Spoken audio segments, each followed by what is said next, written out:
And I think like you, I don't take days off. I don't have one day off. More than 10 years since I took like... Listen, if you enjoy what you're doing, you don't need like a day off. Today I'm chatting with Andrei Arlovski, also known as the Pit Bull. Andrei was a heavyweight champion of the world at UFC. Andrei had, I think he had the most fights in the heavyweight division ever at UFC, 22 fights I read. Yes. More At heavyweight this moment, fights. yeah. And more to come. Still active. Oh, yeah. I'm 42. I'm almost 43. How old are you now? You're 43. 43. Yep. Still beating exactly people. months ago, I was turned 43, yeah. You won a fight, well, about that time. So just after your birthday, 43, Yeah. then you win another fight at UFC Yeah. down in Houston, yeah? Yes. That's amazing. February 12th. So you started 1999 was your first professional fights? Back in like September 23rd, 1999, I won World Cup in Sambo. I became junior world champion, and 2 weeks later I fought October 6th. It was M1 European Championship in St. Petersburg. Yeah, I got my ass whooped. But yeah, first fight was 23 years ago. 23 years ago, still fighting, the 23rd year. What is that desire? Some people, very few people go to fighting because they want money. That at the time that you started your professional career, there's no money at that time. Now some people are making money. But what was it in your head that you were attracted to martial arts and to continue on this path for so long? No, first of all, in Russia we have saying, человеческими поступками управляет корысть, любовь, тщеславие. Of course. I'm gonna try to explain right now. I always want to be famous, and I want to make money, of course. And I wanted to be like back in 23 years ago. I wanted that people like know who I am. And when I won the World Cup in 1999, the Russian government gave me $50. I remember right now I put $3 more and I bought first pager Motorola. I was super excited, and I met some guys. At that time, they was bringing people like in the United States, kickboxing, MMA, boxing, and they paid me like $50 per like every month. For me, it was wow. I want to be in the United States, so they brought me in the United States, and yeah, my life changed. Yeah. So you grew up in, today is called Belarus. Belarus, it's former Soviet Republic, yeah. I've been to almost every country in Europe, but I've been more than 35, 36 countries just in Europe I've been. So all the Balkan countries and everything in Western Europe, Scandinavia, Russia, Lithuania, Belarus, Ukraine, Moldova. There's that little cluster of five. From my understanding, Moldova and Belarus, it's like if you want to get back to USSR, yeah, more than welcome, Moldova and Belarus. Russia a little bit better right now, especially Moscow, St. Petersburg, big cities. And Lithuania, it's like, yeah, it's Europe country. It's not a countries. It's like, it's good. So, from Belarus to UFC champion, there are many steps in between? I was world champion at that time in Sambo. I was competing national and the junior teams, national teams. I won when I got my ass whooped first time and back in M1, October 8th, 1999. 6 months later, I became a European champion in M1. And at that time, my manager sent some videos to, I guess, to Dana White or what's his name? Matchmaker, he was at that time. I don't know. I know the Fertitta brothers. No, Fertitta brothers, but like matchmaker was Joe Silva. And they brought me in United States. My first fight in UFC was November 16th, 2000, UFC 28, back in Atlantic City, New Jersey, Taj Mahal, against Iron Brink. Yeah. What was the motivation early in life for you to start training, to compete, to become Sambo champion, etc.? No, when I was a kid, I wanted to be Mr. Olympia. I was lifting weights when I was in high school. It's of course Schwarzenegger. At that time, my idol was the you were watching Yates, Dorian Yates was winning all the time. Yeah, and I know because I was watching. We're the same age. Yeah. And I was watching Dorian Dorian Yates, Yates and lifting weights. Yeah. And yeah, for me it was like to come to the United States, dreams come true. And actually, when I was a kid, I had dreams that, for some reason, I heard some thunk. It says, "I'm going to be in Chicago," and I had the dreams that I'm going to be in Chicago. And actually, first city when I came to United States, it was Chicago. I lived in Chicago, in a Ukrainian village with Ukrainian constructors. So they like work like all day long. Saturday, I remember, like from 6, they have work hours from 6 in the morning until 2 p.m. At night, they were like drunk. Sunday church for them, Monday all over again. So and I That sounds remember, right. yeah, I was renting a room from some Ukrainian family. Yeah, I've done a lot of construction work in Chicago now. I work on construction too. From 6 to 2, they pay me like. Obviously, I have no idea what to do. I was like, bring this, bring that, like clean over there. I made like $50 per day. For me, it was big money. And yeah, my first workout was at 5 p.m. and second one at 8:30 p.m. So You're doing labor at construction, yeah, moving heavy yeah, things, or cleaning things, because I was and then working out big, twice per strong, day. yeah, and yeah. But it was fun time, like you have to be appreciate. At least I appreciate what I had like in the past. It was like, wow, who think like back like 20 years ago in Russia or Belarus, use it. You just come United States, money fall on you. It's bullshit. You have to work with it. People talk. There's a lot of people today. They talk bad about America. And I traveled everywhere. I traveled many places. I've been more than 60 countries, maybe 65, 66. And the more I go to other countries, the more I appreciated America more. That I was born 100%. here, but the more I went other places, I thought, no, these people don't understand. Like there's so much opportunity here. If you're willing to work, you can have very good outcome. 100%. I totally agree with you, Derek. And plus, in Russia, it's when I came first time came in the United States, because like first 3 years, I was like going back and forth from Belarus here. I fought here, camped here, fighting, back to Belarus, and like in the beginning, the first 3 years, it was like that. And in Belarus or like Russia, wherever, people don't like to pay for anything. I mean, like, oh, I know you, can I get something? And I figure out, and it came like through my life experience. If you want something, you have to pay, because nothing for free in this life. And like now, yeah. So I totally agree with what I learned like when first time I came in the United States.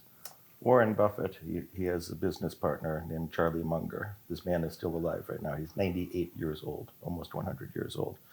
And Charlie says, the best way to get what you want in life is to deserve it. 100%. To go earn it for yourself. 100%. I thought this, when I was a child, my father was not in the house. My mother was not the best mother. And I was around a lot of violence and a lot of difficult things. As American poverty is not real third world poverty, but in American poverty, there's a lot of violence and difficult times for here. And maybe age 10, I had this thought in my head that like, well, my father is not here to do anything, and my mother is not going to do anything. And I start thinking to myself, well, what can I do? What are the, For myself. Yeah. What are the little things that I can do to make things a little bit better, a little bit better, a little bit better?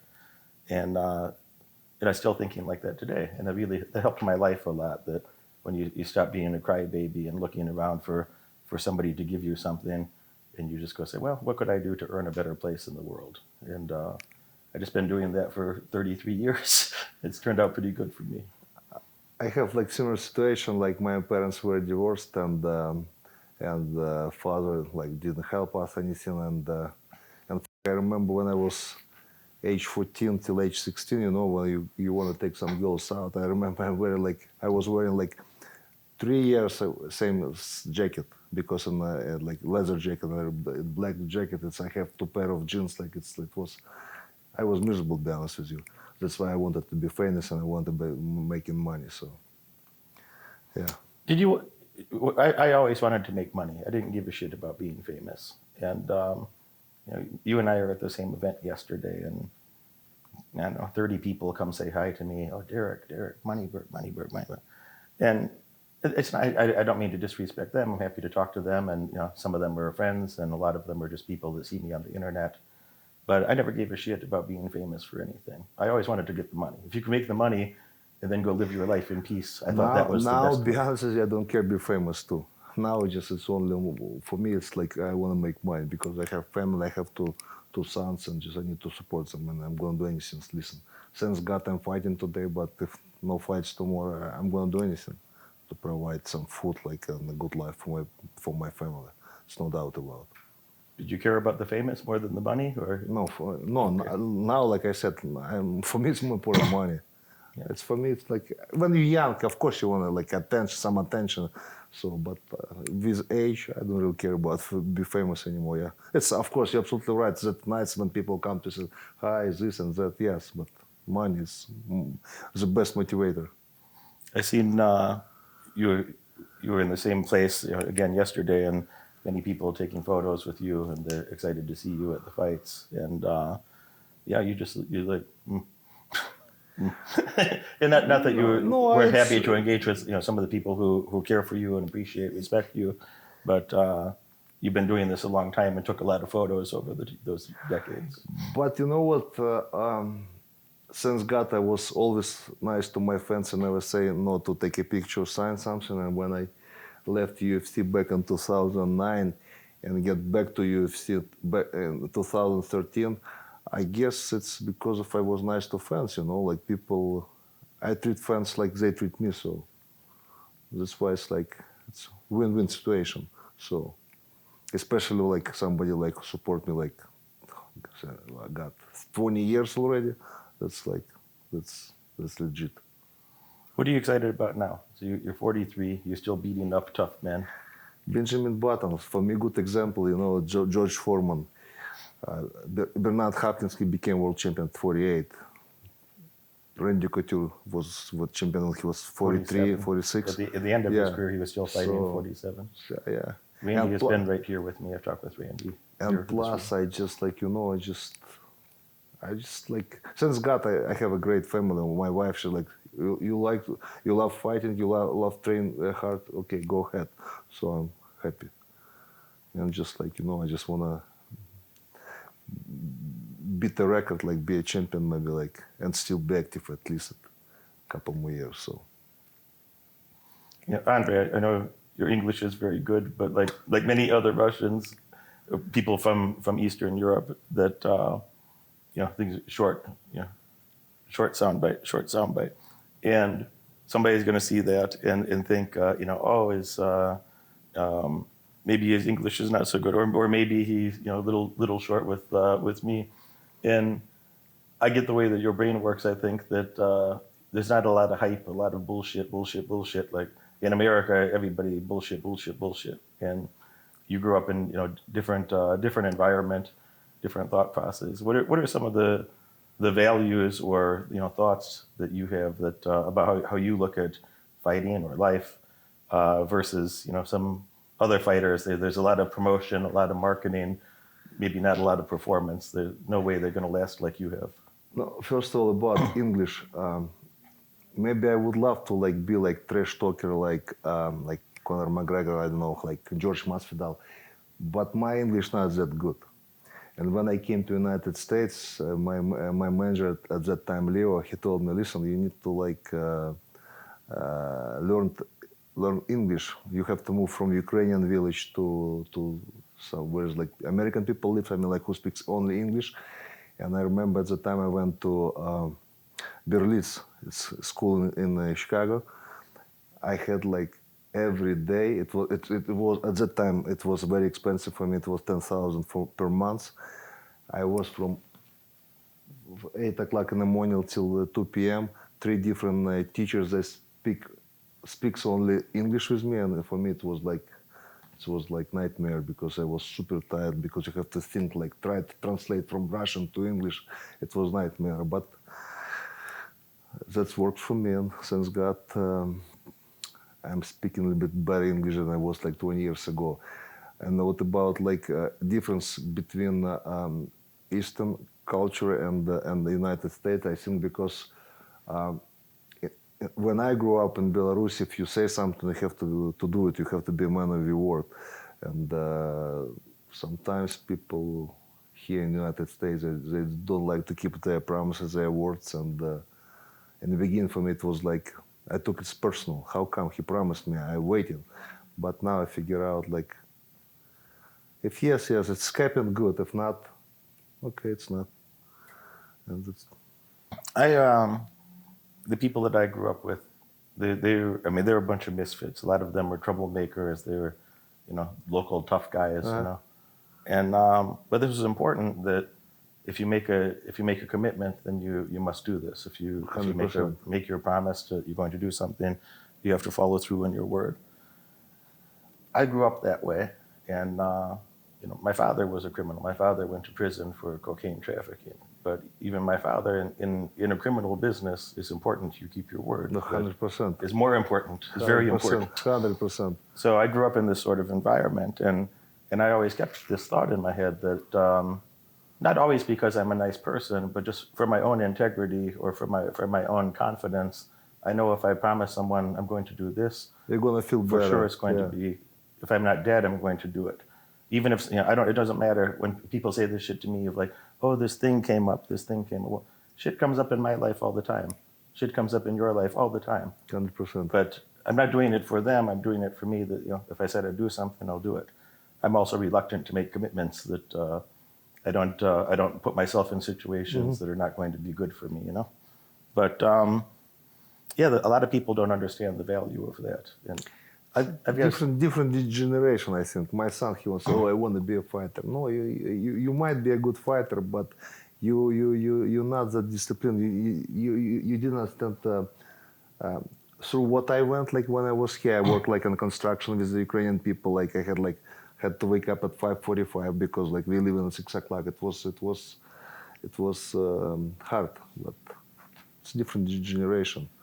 But I try to him to if you promise something, you have to keep your word, because it's very important in life. If you make commitments that you're a real man, you're a man of your word. If you promise, just do it. Doesn't matter what you're gonna do for this, but you have to keep your word. So there's a lot of young people that don't understand the value of this. That they're watching social media and they think everything is a party and everything is you're just gonna chill and some magically. Magic money and magic girls and this beautiful life is going to appear from sitting on your ass. Yeah. And I think like you that, I've been working. I don't take days off. I don't have one day off. I don't know when. More than 10 years since I took like a Listen, day if off. you enjoy what you're doing, you don't need like a day off. So am I. I like to work out. So I'm taking like maybe after the fight like week, 10 days off, but I still do something, play hockey or this and that. So I just stay active and I'm enjoying what I'm doing. So that's good. When I'm sleeping, I'm dreaming about business. I'm dreaming about something with the stock market, helping one of my clients solve a problem, helping fix something, helping find some opportunity, finding some opportunity for myself. Like in my dreams, I'm thinking like this, and then. Recently, last year, I started training martial arts, and Jake Shields trains with me. Really? Good. When are you coming over? When are you gonna invite me? Frank Mir was just there. Tito has been over. Mike Chandler has been over. Jake comes all the time. Paulie Malignaggi, the boxer. Okay. Paulie? Yeah. Oh, yeah. Paulie comes all the time. He just left on Tuesday. We'll put it on the schedule and I make sure it's worth your while. Like Nike, just do it. I make sure it's worth your while. I make sure it's a win for you too. I was living on my coach's living room on a mattress. I ended up like just bouncing at a bar. I'd been a cop. I quit my job. And Derek Moneyberg presents 10 Commandments of Wealth. Took the gamble on myself to become a successful professional fighter and make it to the UFC or Pride. And at the time, am I making a sacrifice right now? Or am I just investing in a better future? So it's easier for me to make those decisions when I think about it as like, oh. Yeah, absolutely. And now that you mention it, having to actually really process and think about it, I think that word sacrifice is kind of like, I believe it's the word that the ones at the top kind of use to make everyone else feel better about it. Because when you're at the top, now you realize that was an investment. Was everything just golden and easy and handed to you, or do you have a little struggle yourself along the way? No. Yeah, in 2013 and 2015, I was living out of my car, full time, and I was too proud to ask for help. Like, how ridiculous is that? You're living out of your car and you think you know it all.